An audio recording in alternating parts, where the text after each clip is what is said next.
Welcome to Season 1 of Garth and Sue Talk, a new series by Psych Sessions, where we bring up a topic of conversation and then we just riff.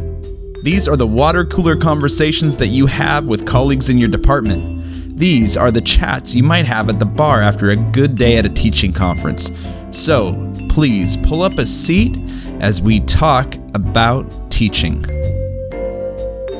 Hey, Sue, I don't know how this particular conversation started the other day, but I was bothering you because I was, I think I was under the impression that I had found this and that, or that we had talked about it prior. And it was the student workload calculator from Rice University.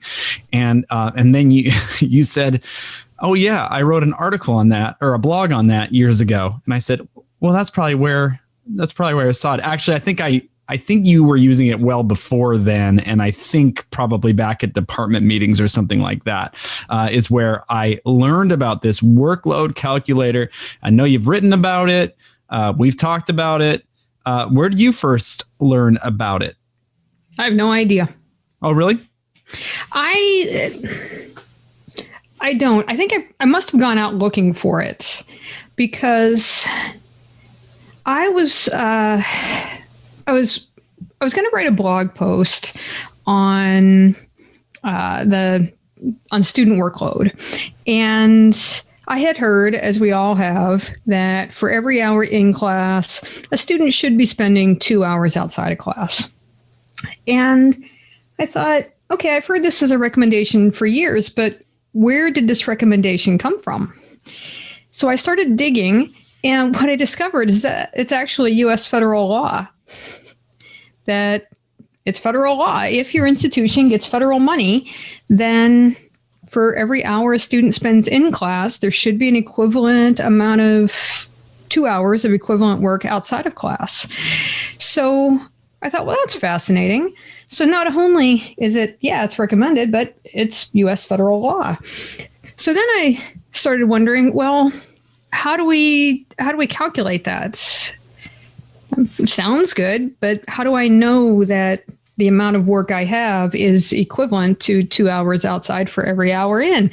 And I probably just did a Google search, and what popped up was the Rice Center for Teaching Excellence Workload Estimator. And I want to get to that in a moment, but I do want to say that I am not. You said one thing like, as we all know, there's this 2-to-1 ratio. And I want to say that I don't know that we all know that. I think some people know that. I don't, because so few of us are teacher trained, teaching in higher education.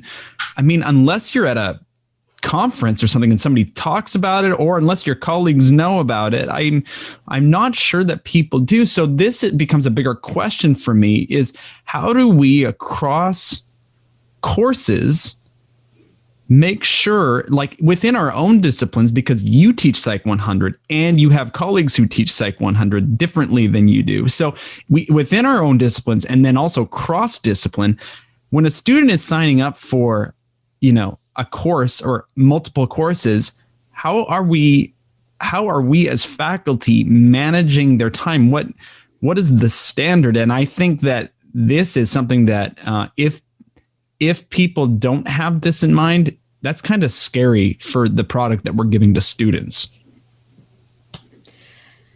I think what a lot of instructors have done historically, what's true now, I don't know. Actually, I don't even know if this is true historically. What was true for me is I would give my 4 unit exams and a final. And I told students that you should be studying the equivalent of 2 hours outside for every hour in to do well on these exams. And I didn't give it any more thought than that.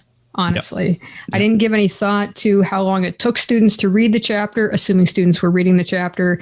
I didn't take any of that into consideration. It was just telling students, okay, we're on the semester system. We're in class 3 hours a week, so you should be spending 6 hours each week studying. Yes. And then you have students of different who are prepared differently for college, especially at a community college level, but I'm sure it's true everywhere. And for some of those students, reading 30 pages from the textbook would take 2 hours. And for others, it would take 5 hours. Maybe some students are even reading in their non-native language. And that I realized, I think I've crossed the line into a different conversation with that. But there is an amount of variation in the preparedness of students that needs to be taken into account when you are thinking through how much time something is going to cost students. Yeah. That's true. And also to remind students that if they are reading that chapter with their phone sitting next to them, what should take them 2 hours is probably going to take them 4 or 6 hours. I read that chapter, Sue, and it took me 18 hours to read that chapter. And you are assigning way too much reading in this course. Garth, how many text messages did you reply to in those 18 hours? Yeah, I don't think I was really on my phone much at all. So, yeah. Yeah, not much. Okay, so if let's table that for a minute, but I do think there are some considerations to think through in terms of who our students are. I also kind of wonder, that 2-to-1 ratio, does that ratio matter on whether it's a 100 level or a 300 level course? And do you have thoughts about that? Well, it doesn't matter as far as the federal government is concerned. The federal government, the U.S. federal government says very clearly 1 hour in, minimum 2 hours out. If as an institution, for example, you want to make it more than that, or if you as a faculty member want to make it more than that, that's entirely your prerogative. But the minimum is 2 hours out for every hour in. That's really interesting. Every once in a while, I will get an email or a message from a student that says, you're expecting way too much for a 100 level course. Have you ever heard that? Sure. And, I don't want to bring them to the law it's not really an effective way to engage that conversation. But at the same time, I think it would be helpful maybe for students to understand that there is criteria that need to be met from an academic perspective. Absolutely. Expectations need to be set. Yeah. So we know that students come in with a whole variety of expectations as to what this course is going to be. And that includes, this is psychology. It should be easy. And so the student is working and working and working and discovering it's not easy. Therefore, it's the instructor's fault that there's too much work. Yeah.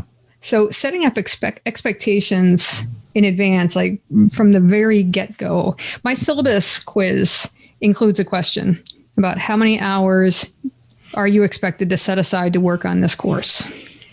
And I actually put together a work plan, a weekly schedule, so all my assignments are due at the same time, once a week. But I went ahead and drafted this work schedule.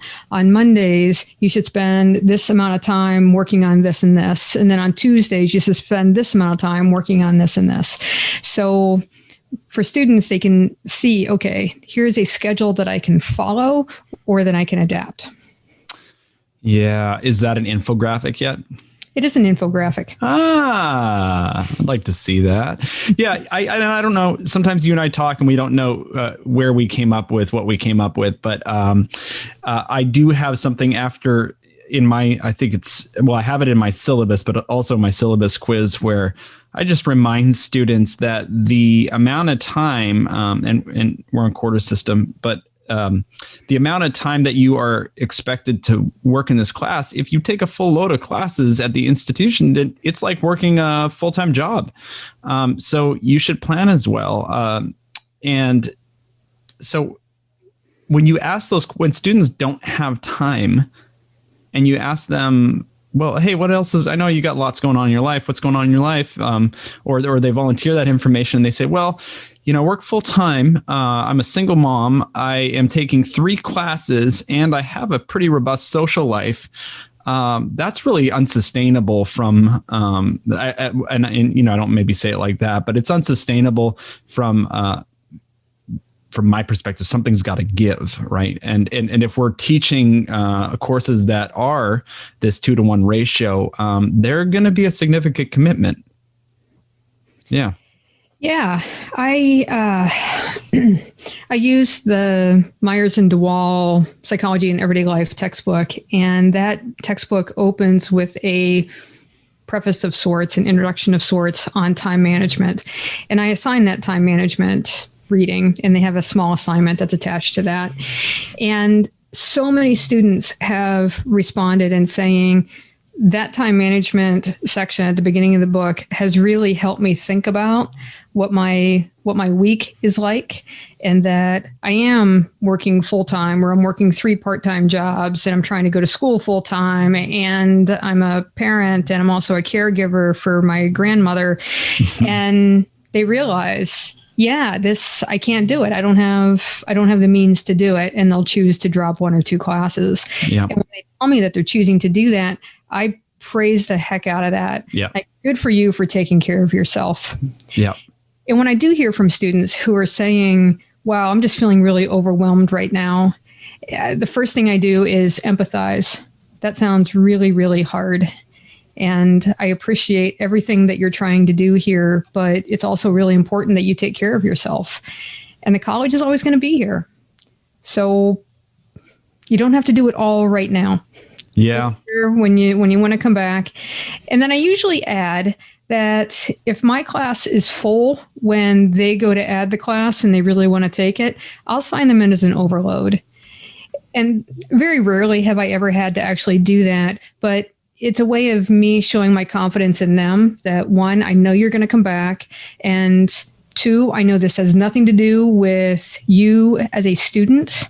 That is just, you're stretched out for too much time. So this is just my way of saying, I've got confidence in you, and I'm looking forward to you coming back when you feel like you've got the time. Yeah, I like that. It's always important to remember that that students deserve that compassion from us, that it's not a student's fault.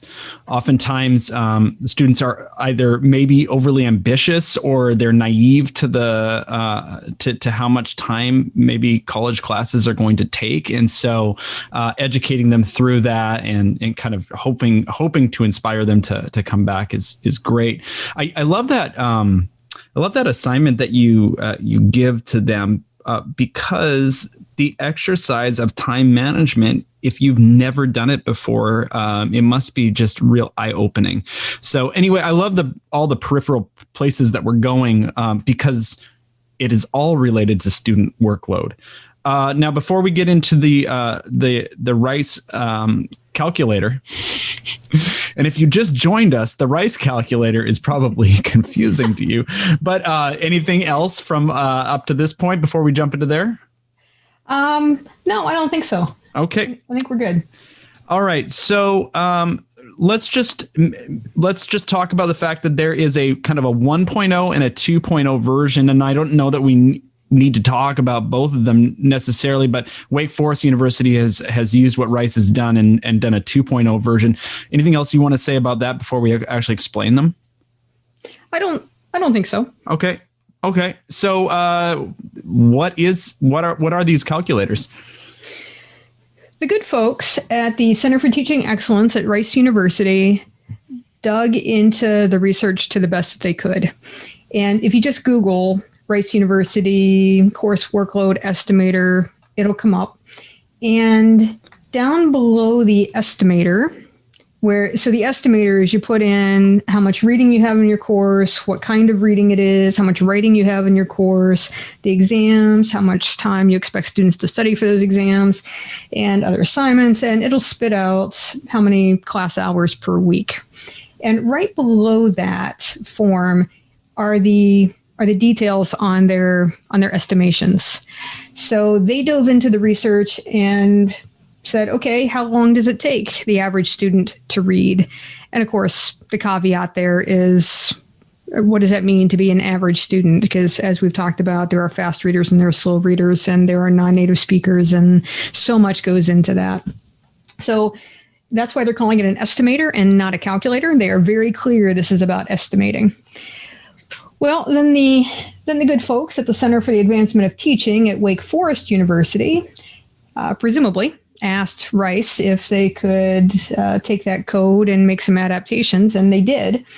So they've added in some other things like videos and podcasts. How many hours per week are you expecting students to do that? Discussion posts, and live meetings per week. So those are probably the biggest changes, maybe the only changes they made to the form. So if you Google Wake Forest University course Workload Estimator, the Workload Estimator 2.0 will come up for you. Right. And I love what they've done. You've already mentioned it, but in this time where so many of us have shifted to some element and maybe complete remote teaching, or many people have gone online and they haven't before, this is a really important tool to have at your disposal to figure out how you are going to assign work in your classes. I found it incredibly helpful, and I use it for discussions. I use it broadly. I use Flipgrid, which is not a classic discussion board, but I definitely can estimate how much time my students are going to be putting into watching and making videos according to the assignments that I have. So, and I love playing with it. I'm just going to tell you, I love asking the questions. Like one of the questions that they ask is, when you are assigning reading, do you want them to survey it or understand it or engage with it? And what a great reflective practice to be able to think about your assignments and be like, is this understanding or engagement? Do you like those drop downs that they give as well? Do you have the same experience? I guess I spent some time wondering, what does it mean to survey? What does it mean to understand? And what does it mean to engage? So yep. I think I decided on engage mostly because I really want my students to work with the content, not just go like, okay, so that's what that means. Right. And then obviously they didn't just pick these words or the associated times with them, right? These are based on some research that they have, and they make that available to us. And so I feel more confident than me just assuming things. So for surveying, they say that let's say like a popular book, I would imagine is about 450 words, maybe on a page or something like that. And let's say that there are some new concepts. You can choose either no new concepts or some new concepts or many new concepts. And then if I want to have students just survey that reading, it's 47 pages per hour is the estimate that a student will be able to read. But if I want them to engage in that and maybe take notes on it as they're reading through it, that number goes to 12 pages per hour. So it's really dialed in for you as you are creating your designing your assignments. And I get to feed that back to students.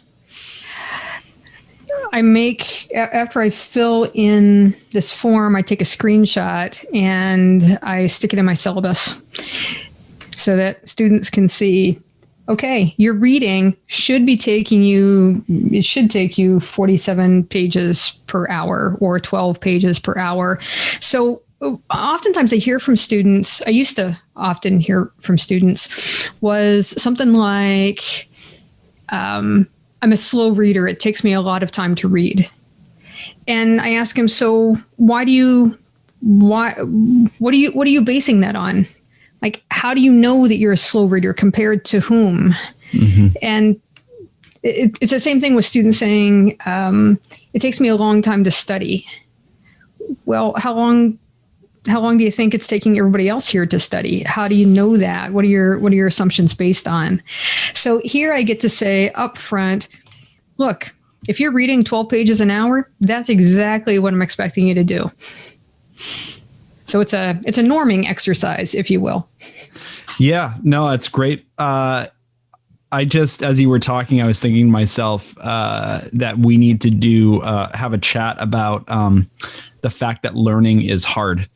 And and again, I think this intersects with student expectations. And this is one of those things that we are able to give in psychology. I think it's a gift to students to teach them not only how to learn, but also how they should expect to learn and what they should expect that process to be like. All right. Well, this, I think that people really just need to go here and poke around and play with it. But this is an incredibly helpful process. It's really helpful to me to know that I am, I'm staying in my lane as an educator, that I am not asking students to do something that I shouldn't be asking them to do, or to invest the time.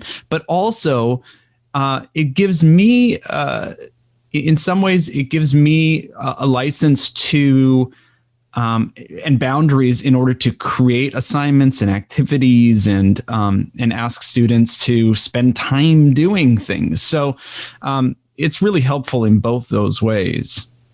Other thoughts? I completely agree with you. And it also, from an instructor's perspective, when you do have that student, the particularly vocal student who gets in your face and says, there's too much work in this class, well, you have nothing to counter that with other than, I'm the instructor. This is the amount of work in the class. Yeah. So there's something very heartening about being able to pull up this graphic and say, look, here's what it's calculated on, and here's the U.S. federal law that I'm following here. So, yeah. So basically, I put some thought into this, and I know my job. I know what the law says. I've structured the course accordingly, and here's the evidence for it. So if you feel like there's too much work, maybe we should spend a little time about talking about your work schedule and your homework schedule and your social schedule, and do you really have the time to put into this course?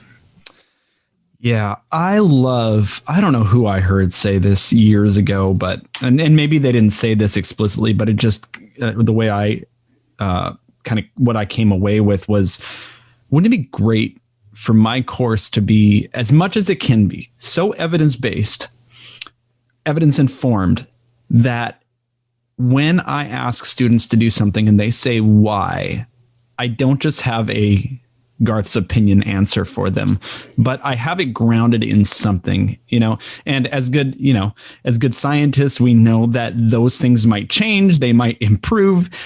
My practices may change with more information or more research down the road, but right now this is what we've got. And I am making my decisions, my course design decisions based on those. Yeah. And of course, the newest thing to be all the rage in education is tilt. Yeah. So here you make everything explicit. Yep. So I changed my assignments, my big weekly assignments, to include the purpose, the task, and the criteria. And then I also include pro tips and an FAQ. And when looking at the purpose and the task, I get to be pretty explicit about this is why, the purpose part, this is why specifically I am asking you to do this. And I love that idea of putting in there, and this is how it is rooted in psychological science. Yeah. Yep. Transparency. Again, I've got 3 ideas for conversations that we should have, because we should do a little conversation about tilt, because I think transparency, it taps into something that is so huge for education and for being student friendly, for sure. So. Yeah, and I think that the Workload Estimator is a nice example of transparency. It's a transparency at the course level as opposed to the assignment level. Yeah, it's so true.